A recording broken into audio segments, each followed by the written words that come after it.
Hi Aquarius, welcome to your September 2019 Astro Update. It's Raina here. And for you, Aquarius, this is a month that starts out in a very deep way. Actually, if you're listening to this before the end of August, you will start to feel this even back then because the 8th house is featured. Virgo is your 8th house. And you're going to start the month of September with the Sun there, Mercury, Venus, and Mars. And this is kind of like an internalized thing. It's a water house. It's Scorpio's house. So it's about probing your psyche, doing shadow work, if you know what that is. Shadow work is, I don't even like to talk about it in terms of work. I would say awareness, being aware of parts of you that you disavow, that you are ashamed of, and even just probing your own psyche, because the 8th house is a psychological house. And so you may be even with the Sun there and Mercury and Venus, Mars, all these personal planets, you might not even be your typical sociable self.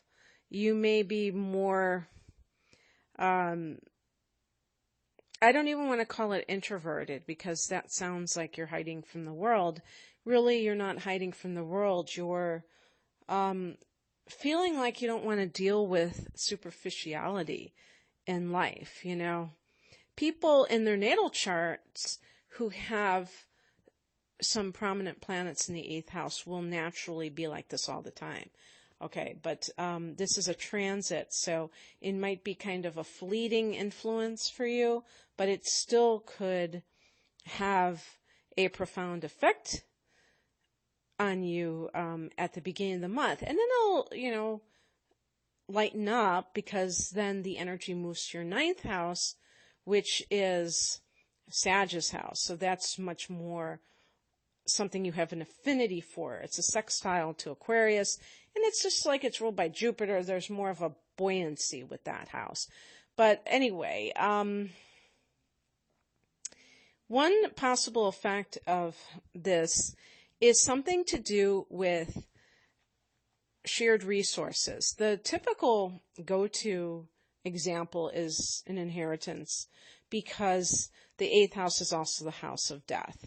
So money plus other people's money plus death equals inheritance, right? So it could be something along these lines. And of course with Mars, it could be like, we're kind of duking it out here. We're not on the same page and we're having some kind of conflict. Venus is there though, and Venus lends harmony. It also can be tangible in the form of material goods. So whether this is actual cold hard cash or if it's some kind of property matters where you're fighting over a house or something like that, Venus here is like wanting you to, it's attracting you to this kind of other people's money. And Mercury can even be like contracts. So the will, things like that. On the 14th, there's a full moon at 21 degrees of Pisces, which for you is your 2nd house of earned income.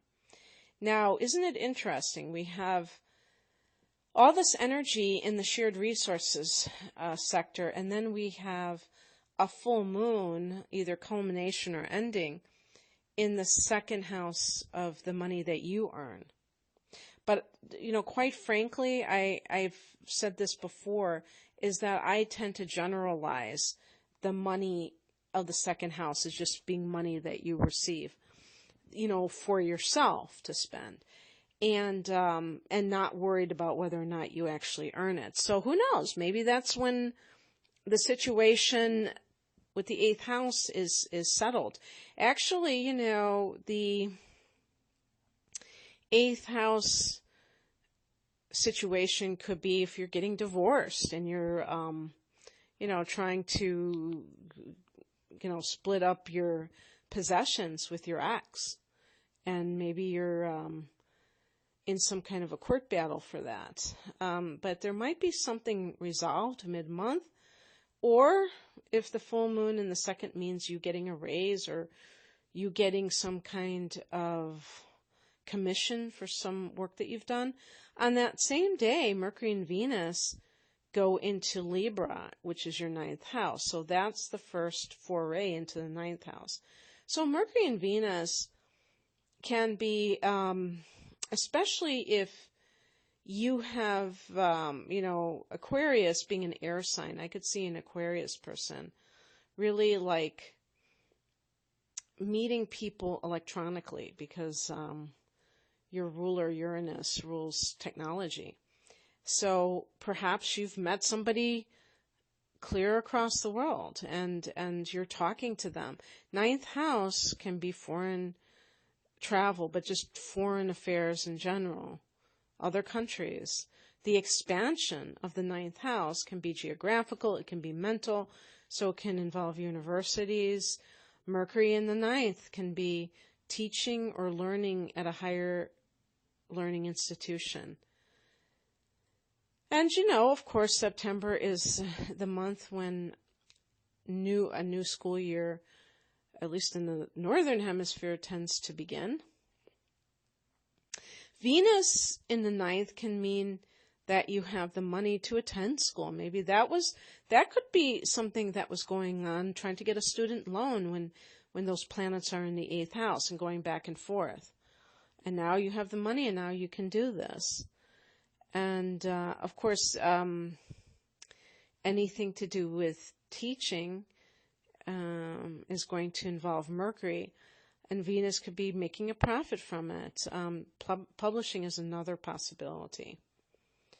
On the 18th, Saturn goes direct in Capricorn, the 12th house. Saturn in the 12th house can be seen by some as being a dark night of the soul because of the nature of Saturn, which is to kind of, be like this, or come across as this heavy weight upon a person. And in the 12th house, actually, Saturn is a karmic planet, and the 12th house is a karmic house. So you add the two together, and it feels like it's just oppressive. But you have a co-ruler in Saturn. And,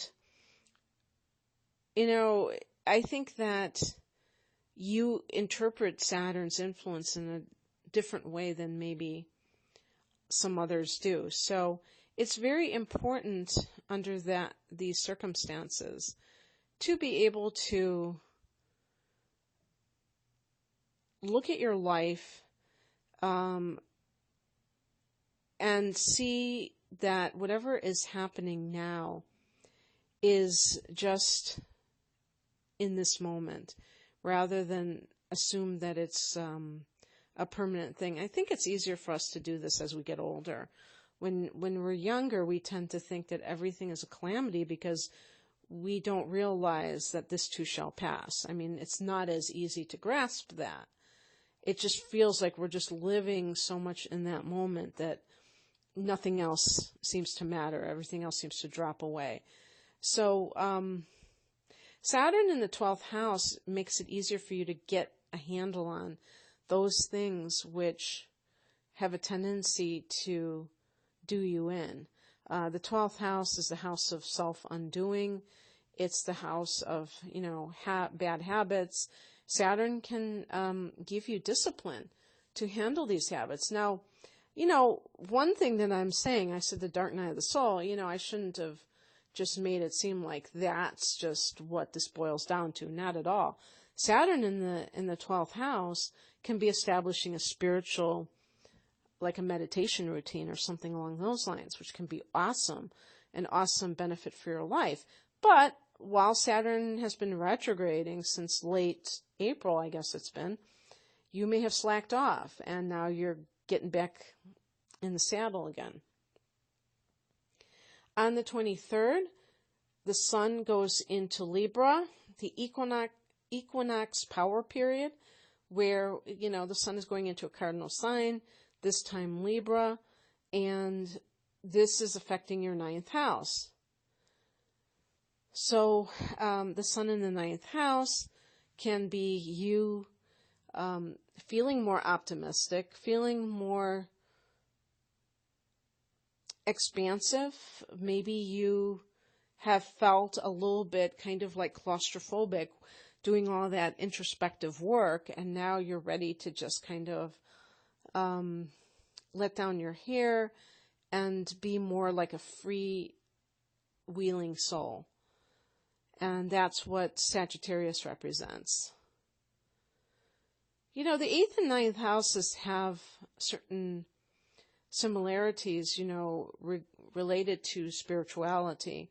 I would say that the 8th house being hidden is, they say it's the occult, which is like hidden knowledge, including tarot and astrology, and the 9th house might be the established, organized religions, in addition to God in general, theology or what have you.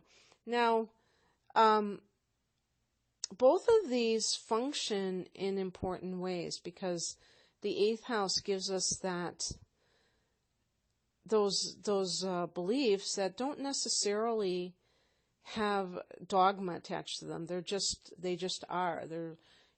Astrology doesn't necessarily tell somebody what to do. It just kind of describes the energy surrounding the situation or the person's life too. And the tarot as well. But there's more moralizing with these organized religions, and yet they have a sense of order about them. If you follow this is, so it's comfortable to many people, more comfortable than following an individualistic path. And so combining these two different types of approach to spirituality, as well as, talking about the 12th house and Saturn being there, this can really help you, Aquarius, to organize your spiritual path in a way that is both mystical as well as more grounded. Yeah, so I think I would say like the 9th house is like more of the grounded type of religious information, even though the 9th house is considered abstract knowledge and not mundane knowledge. But that's just me kind of rambling. I just wanted to kind of like make the distinction. So that I think that will inject you with a bit of positivity to have the sun go into Libra on the 23rd. And then on the 28th, we have a new moon at 5 degrees of Libra in your 9th house again. And that is kind of like new beginnings in that area of 9th house. Travel, foreign travel, and, teaching abstract information, learning abstract information, publishing, new studies of religion and kind of the associated activities therein and all that good stuff. But just in general, just think of that Jupiter influence, and that's just very nice. Okay, that's what I have for you, Aquarius. I hope that you enjoyed this. If you'd like a personal reading, the link is below. My website is rainamoonastrology.com. Take care. Bye.